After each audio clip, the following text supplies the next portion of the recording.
Recently, I've gone down a couple rabbit holes on the internet, as you often do, and they relate to the subject of this video, which is what is the future of Nike running? Now, the first one is I've been spending a lot of time reading about running culture and running in the 1960s and 1970s. Most of it's been American, most of it's been on the West Coast, and most of it's been in Oregon. And when you're doing that, you can't avoid Bill Bowerman, Steve Prefontaine, the early days of Nike. You just can't. And two great books of many others that I've been reading have been Phil Knight's Shoe Dog and Jeff Hollister's Out of Nowhere. Both of these chronicle the same thing, the rise of Nike, but from slightly different perspectives. Phil Knight's is obviously as the founder of Nike, is coming at it from the macro view, and Jeff Hollister being an early Nike employee and a runner coming from Bowerman's coaching background is more chronicling the day-by-day sort of changes, mostly in the 70s into the 80s. Really fascinating stuff. And this has gotten me really thinking about Nike running and the heritage of Nike running. Now, also recently, really in the past, I would say 10 months, Nike has been taking hit after hit after hit at a corporate level. Finances, structure, all of it. They have had some of the worst headlines you could possibly have for a company, and that all sort of came together on June 28th when Nike's stock plunged 20% in one day, which is the worst day Nike corporate stock has ever had. So there's a lot of turmoil going on at Nike, and I've talked about this in other videos. I'll put a link in the description to a couple of them that got into this a little bit. But Nike at a corporate level has a lot of issues to solve and a lot ahead of it. And this is sort of the next rabbit hole that I got down. I clicked on one video on YouTube about, is this the end of Nike? And then after that, I watched, I don't know, a bunch of other videos about it. And here are some of the videos that I watched. I'll put a link in the description to most of these. Now, these are all coming at Nike from a corporate standpoint, an investing standpoint, a sneakerhead standpoint, a fashion standpoint, a performance standpoint, but not necessarily running focused. And I think there's a lot of really great stuff in these videos, and I highly recommend any one of them to really dig into based on kind of what you're interested in. But none of these are runners, or none of them are dedicated runners. And I'm a runner, and I care about Nike because I grew up with the brand. I remember Nike from the 80s, and it's just one of these brands that I always go back to because the product works for me, but because I have that sort of mind share and that legacy with the brand as well. I kind of grew up with the brand very much. So it's a brand that I really care about, and I think it's a very important brand for running. And if you look at Nike's revenue share, and this is a chart that's mapping their 2023 revenue share, you can see that footwear makes up 68% of their revenue. You have apparel with 28% and equipment with 4%. Now, if you slice that 68% footwear even further, you get 25% of that's running, 19% of that's basketball, 7% of that's football or soccer, 10% of that's training, and then 7% is sort of other, like all the retro and fashion and collabs and whatever else that Nike does. Now, I was actually really surprised by this because I didn't think running was still such a big category for Nike. I figured basketball, because of all of the basketball shoes, because of Jordan, I figured that was their biggest piece now. But I was really surprised to see that running was still such a massive, if not the most massive footwear category for Nike. Another thing that's related to this, and this kind of is the bridge into what I want to talk about here, but there's this very famous memo that has been attributed to Phil Knight in 1980 around 10 principles for Nike. Now, I'm going to tell you that this memo was not written by Phil Knight. This memo was actually written by someone named Rob Strasser in 1977. And Rob was a management consultant that helped Nike move from Blue Ribbon Sports, sort of the grassroots company that they were in the 70s, into the Nike that became Nike of the 80s, the powerhouse that was Nike. And Nike had to go through a lot of sort of organization and setting principles and, growing up as a company in the late 70s to get to that version of Nike in the 80s. And this memo is really important to that. And if you look at this memo, I think there's three things that really stand out to me, and I think they speak to what Nike has sort of maybe missed in the past few years with a lot of the missteps that they've done, really since I would say 2021, 2022. Number one on this list is our business is change. This is again 1977, this was being stated. I think Nike has gotten very comfortable with its position in the industry a couple times in history. Like I said, I go back with Nike way back into the 80s. I remember them as a kid. And I've seen this cycle happen where Nike gets set in its ways and they lose sight of change. They're just really stuck.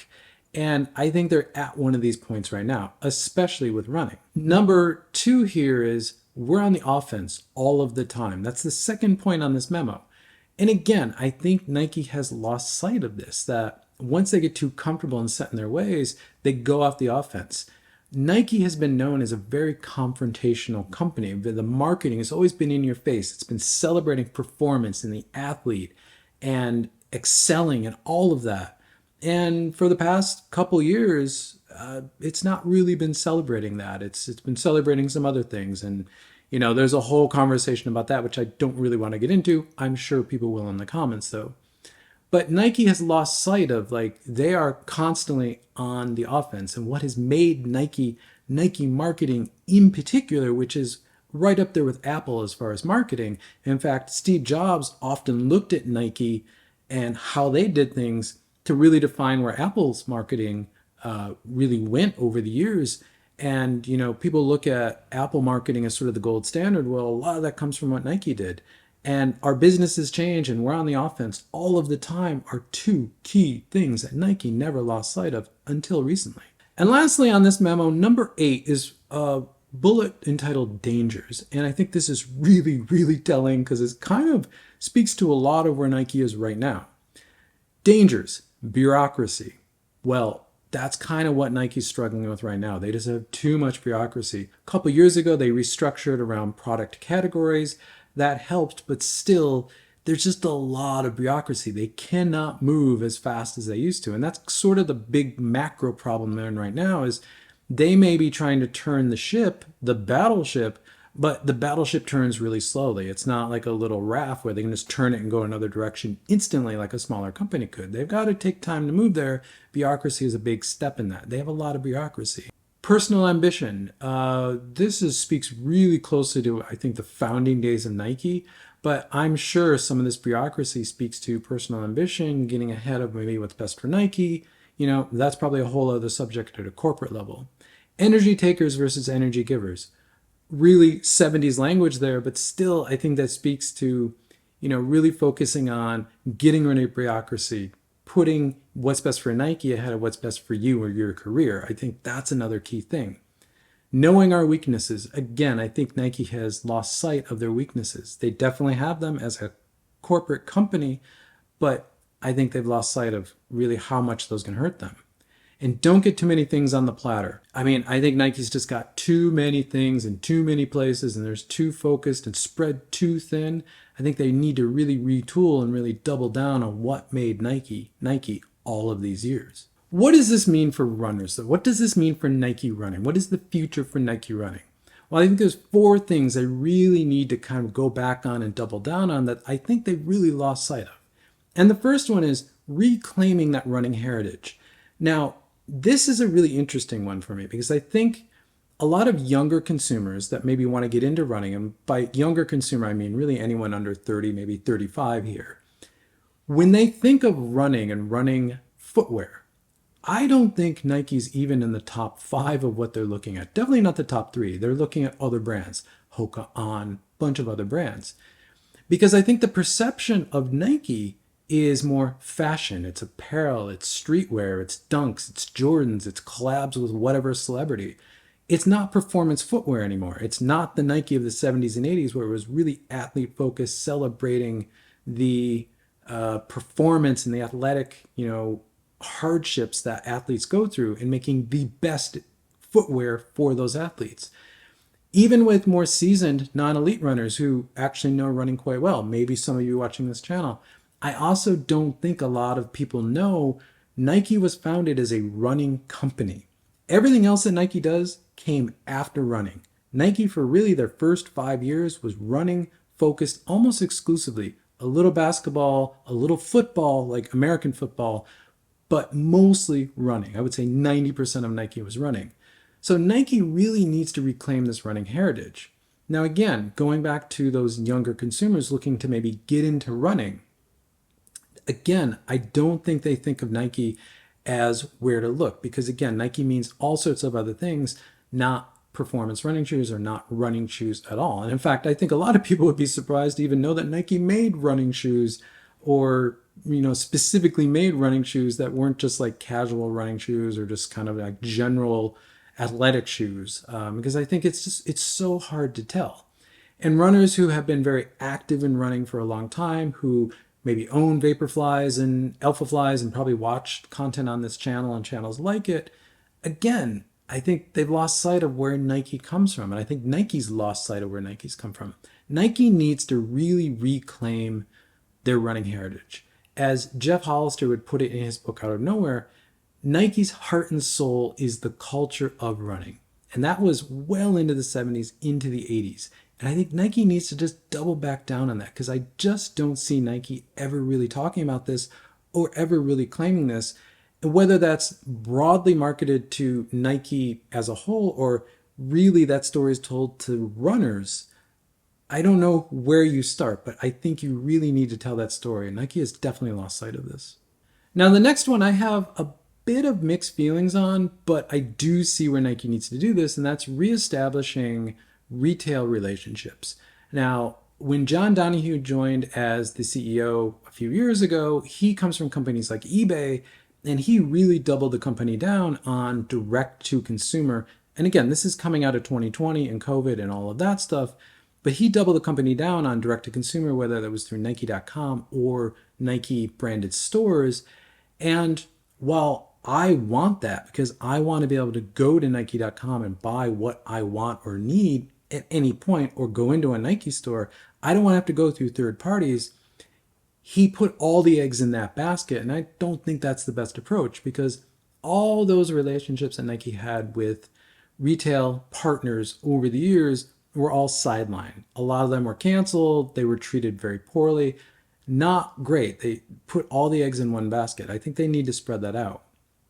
Now, coming from New York City and being a New York City resident and being a runner from, I don't know, about 2014 to about 2019, right before COVID hit, I saw Nike very present at the local level in New York City, supporting running culture, supporting run crews like Black Roses and Orchard Street Runners and their races and their organizations and their talks and all that sort of stuff that they do, being very present at a grassroots level, at local races, events, all of that stuff.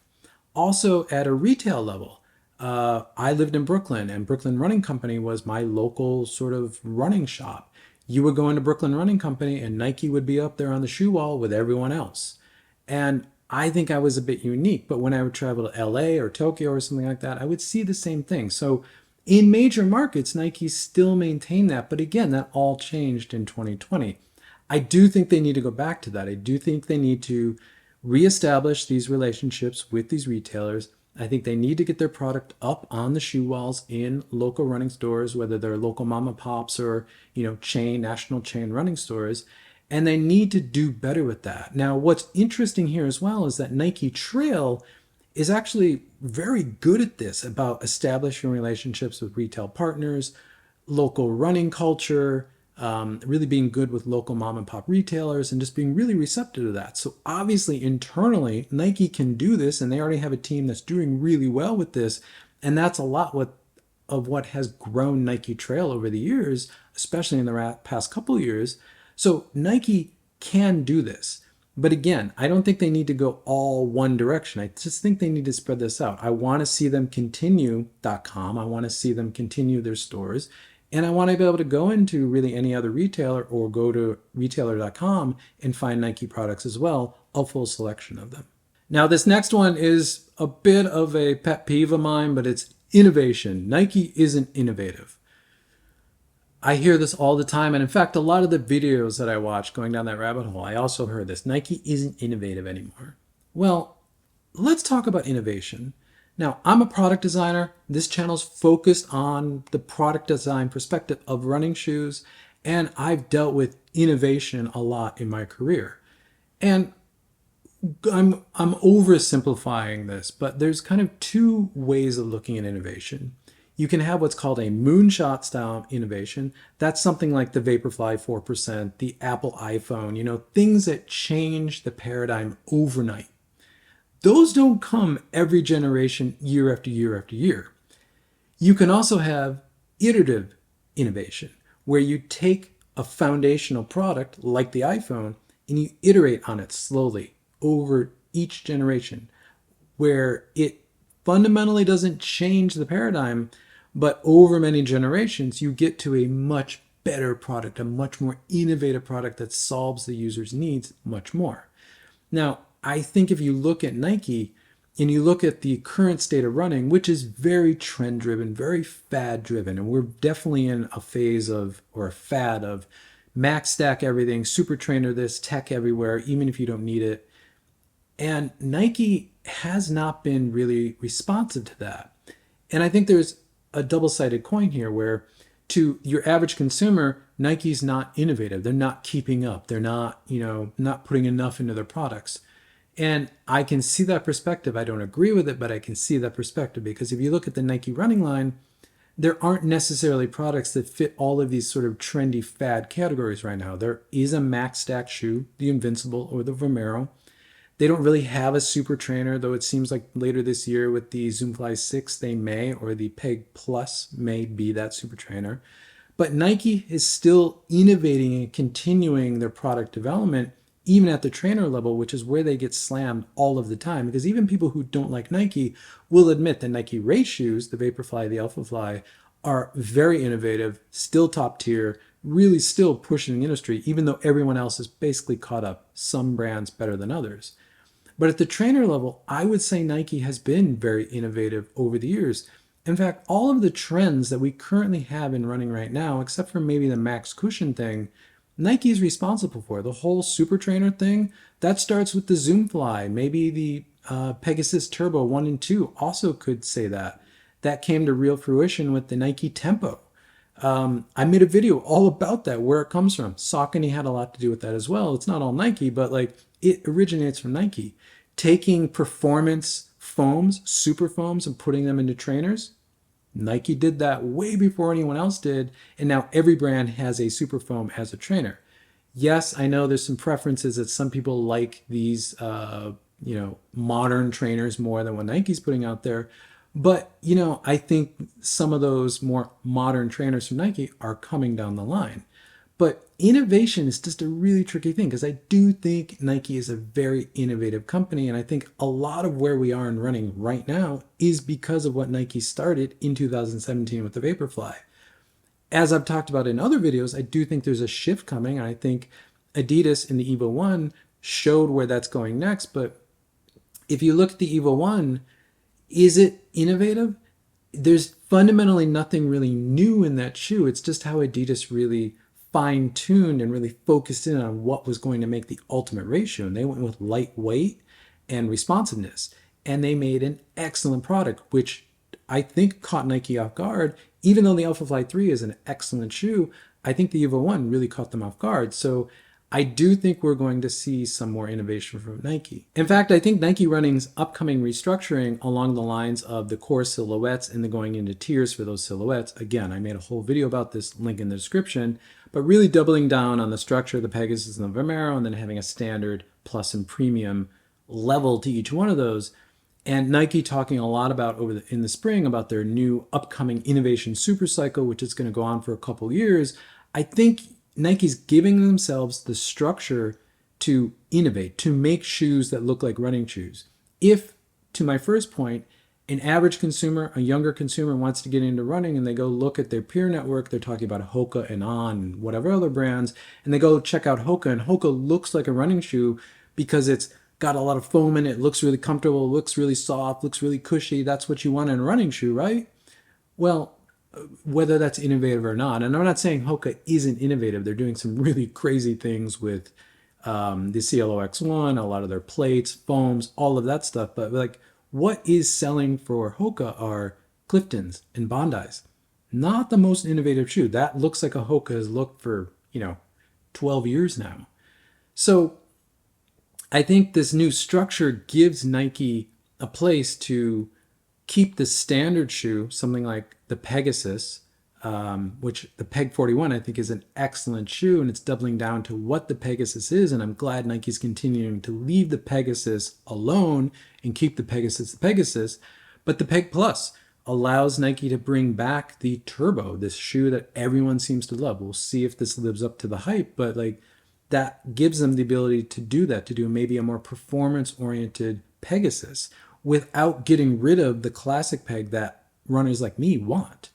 And then having something like the Peg Premium, which is this crazy shoe, which is going to grab headlines and show Nike being innovative and, again, grabbing those headlines is also really good. Is the Peg Premium going to reset running, and is it going to change everything in running? I don't think so. In fact, I don't think many people are going to run in the Peg Premium. I think it's more of a thing to grab headlines, a lot like what Adidas uses the Prime X for. Or more recently, what On is doing with the light spray upper, the single filament upper that's going on the Cloudboom Strike LS. Like, that's interesting, grabs headlines. It's innovative, especially from a manufacturer standpoint. It's really fascinating from how they're manufacturing that. But again, Nike's been there with Flyknit, with Atom Knit. Adidas has been there with Strung. Like, this isn't a new idea. So, like, what is innovative? What is grabbing headlines? And I think Nike needs product that does grab headlines and grabs mind share back in the market. So if they're doubling down with the running heritage and then creating product that grabs those headlines, and peer groups for all these runners will actually start talking about them and not just about the Air Force Ones and Dunks and Jordans and whatever other celeb collabs are coming out, I think that puts Nike in a really good position. But even if they get that mind share back, they need product that lives up to it. And I think we will see a lot of better product that is more what people want in running, especially at the trainer level, coming up over the next couple of years. And lastly, and this is a huge, huge pet peeve for me, and I want to see Nike running in particular get rid of this one, but it's their hunger marketing techniques. Now, hunger marketing is exactly what Nike's done with the Alphafly 3 launch since January. If, as a runner, you want an Alphafly, you got to get lucky in some lottery. You got to go to a reseller and pay top dollar to get a pair of those, because Nike is pulling a page from their sneakerhead stuff, their hypebeast stuff, what they do in the sneakers app, all these collabs, which, say what you want about this marketing over there, it's fine, especially for a collab. If there's only going to be 1,000 units of something, it needs to be exclusive, it needs to feel exclusive. But for running product, no. We do not need this. Going back to supporting runners, the heart and soul of the company are runners. As a runner, I want to be able to go to Nike.com and get what I need when I want it. I don't want to deal with some BS lottery, some like getting lucky to get a shoe that I need. Like, that's not supporting runners. Hunger marketing does not support runners, and it has absolutely no place in running, especially if Nike wants to double down and really reconnect with their running heritage. Nike needs to stop these dumb games with runners. Just give us the products. Because if you think about the Alphafly 3, as innovative and as interesting and as advanced as that shoe is, there's really nothing new from a manufacturer standpoint in that shoe. It's the same foam, same upper, same AirPods, same bonding agents, well, different bonding agents, but it's the same technology as Alphafly 1 or 2, and you can always get those. In fact, through this whole like dumb lottery thing that the Alphafly 3 launch has had since January, you could always get Vaporflies. They're essentially all of the same stuff too, minus the AirPods. But there's absolutely no reason to build hype with their running product for runners with this stupid hunger marketing. So they need to drop this. They need to get rid of this. This has no place in their performance lines. Running, basketball, football, soccer, training, all of them, not just running, but especially running, because I think this affects runners the most. And I know I'm being a little one-sided here because I'm a runner. I don't play basketball. I know I watched enough basketball videos about Nike shoes to know that, the performance isn't really there, and what performance there is there, it's still impossible to get shoes over there. Same for soccer or football. So I get it. But the point I'm trying to make is this needs to stop everywhere for performance footwear, especially where they're trying to support athletes, but especially in running. Is this the end of Nike? No, this is not the end of Nike. Nike will be just fine. Nike will figure out the way. They will slowly turn the battleship and they'll go the next direction. Maybe they'll break the battleship up into a bunch of smaller boats that can be, maneuvered better. I don't know what metaphor they'll end up with, and I don't know what structure they'll end up with, but Nike will innovate themselves out of this. They always have in the past. They will moving forward. Nike will be just fine. And I think as runners, we just need to kind of bear with them a little bit while they sort of get their ducks in a line. And I think we will see the benefits in the coming years of this big innovation supercycle that they keep talking about. Thank you for making it to the end of the video. If you find this content useful, consider subscribing. You'll see more content from me pop up in your feed. If not, drop a like on this video because it helps this channel continue to grow, which I always appreciate. And with that, I'll catch you in the next one.